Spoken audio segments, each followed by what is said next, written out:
Dinumog ang concert ni Daniel Padilla na pagkakaisa sa Davao City noong June 7, 2024. Sa kalagitnaan nga ng concert ng Binata ay bumuhos ang malakas na ulan.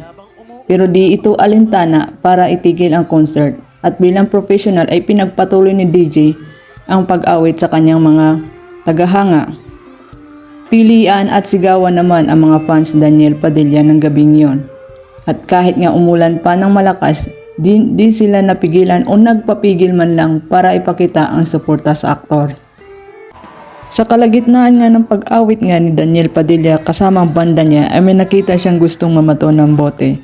Kaya agad niya itong sinaway at sinabing huwag subukang mamato dahil nga nakikita niya ito. Agad naman itong sinunod nung gustong bumato sa kanya ng bote at tuloy lang siya sa pag-awit.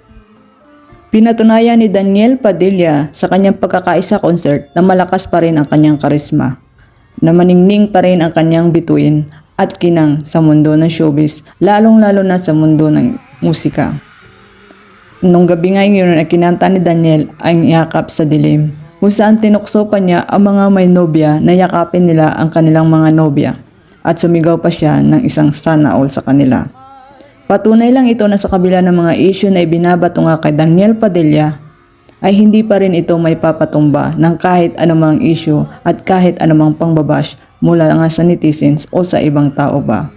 Tuloy pa rin ang buhay at tuloy pa rin ang kasikatan ng isang Daniel John Ford Padilla. Sabi nga niya sa mga bashers, bahala na kayong humusga, ang importante daw ay alam niya sa sarili niya kung ano ang totoo at kung ano ang mahalaga. Ngayon, focus nga ang Binata sa kanyang solong karera at lalong-lalo na sa kanyang singing career. Patunay lang din ito ang pagiging professional ni Daniel Padilla na sa kabila ng buhos ng malakas na ulan ay tuloy pa rin ang concert at tuloy pa rin ang kanyang hataw at pagpapakilig sa kanyang mga supporter. Marami namang Daniel Padilla fan supporter at squad at dating kasnel ang sumuporta kay Daniel Padilla sa nangyaring pagkakaisa concert.